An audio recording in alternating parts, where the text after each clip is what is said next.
NCC முகாமிற்கு சென்ற பள்ளி மாணவியிடம் பாலியல் அத்துமீறலில் ஈடுபட்ட நாம் தமிழர் கட்சியின் நிர்வாகி. கிருஷ்ணகிரியில் பள்ளி மாணவிக்கு பாலியல் தொல்லை கொடுத்த வழக்கில் நாம் தமிழர் கட்சியின் முன்னாள் நிர்வாகியான சிவராமனை போலீசார் கைது செய்துள்ளனர். இந்த நிலையில் பாதிக்கப்பட்டுள்ள மாணவி தவிர மேலும் பல மாணவிகள் சிவராமன் பாலியல் வன்கொடுமை செய்தது தற்போது வெளிச்சத்திற்கு வந்தது.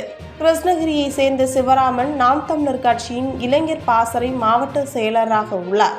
மேலும் அப்பகுதியில் உள்ள ஒரு தனியார் பள்ளியில் தேசிய மாணவர் படையான என்சிசி பயிற்சியாளராகவும் இருந்திருக்கிறார். இந்த நிலையில் அவர் மீதுதான் தற்போது பகீர் புகார் எழுந்திருக்கிறது.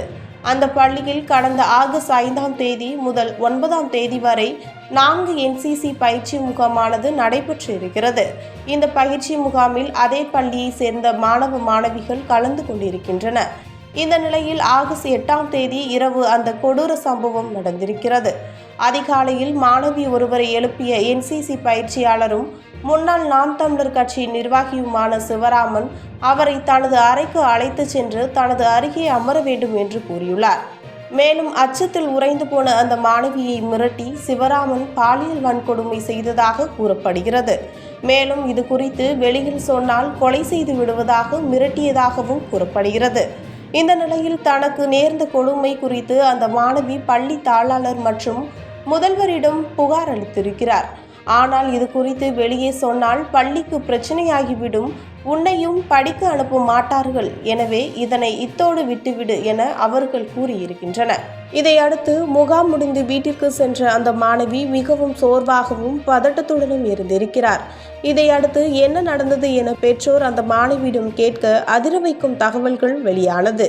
என்சிசி பயிற்சியாளரான சிவராமன் தன்னை மிரட்டி பாலியல் வன்கொடுமை செய்ததும் அதை நிர்வாகத்திடம் புகார் அளித்தும் அவர்கள் அதனை மூடி மறைத்ததாக கூறியிருக்கின்றார். இதனால் அதிர்ச்சியில் உறைந்த சிறுமியின் பெற்றோர் இது குறித்து காவல் நிலையத்தில் புகார் அளித்தனர். தொடர்ந்து பள்ளியின் என்சிசி பயிற்சியாளர் சிவராமன், முதல்வர் சதீஷ்குமார், தாளாளர் சாம்சன் உள்ளிட்ட 9 பேர் மீது வழக்கு பதிவு செய்தனர். வழக்கின் முக்கிய குற்றவாளியான சிவராமன் தலைமறைவாகிவிட்ட நிலையில் பள்ளியின் முதல்வர் சதீஷ்குமார், தாளாளர் சாம்சன், ஆசிரியைகள் உள்ளிட்ட 8 பேரை காவல்துறையினர் கைது செய்தனர்.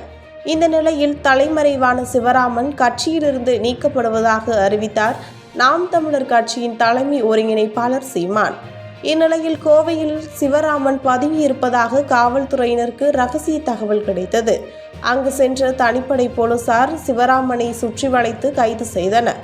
அப்போது தப்பி ஓட முயன்ற அவருக்கு காலில் எலும்பு முறிவு ஏற்பட்டது. தொடர்ந்து மருத்துவமனையில் அனுமதிக்கப்பட்ட அவருக்கு மாவுக்கட்டு போடப்பட்டுள்ளது. இந்த நிலையில் சிவராமன் குறித்து பல அதிர வைக்கும் தகவல்கள் வெளியாகி இருக்கிறது. பாதிக்கப்பட்டுள்ள மாணவி மட்டுமல்ல, மேலும் பல மாணவிகளை தனது பாலியல் இச்சைக்கு மிரட்டி பணிய வைத்துள்ளார் சிவராமன்.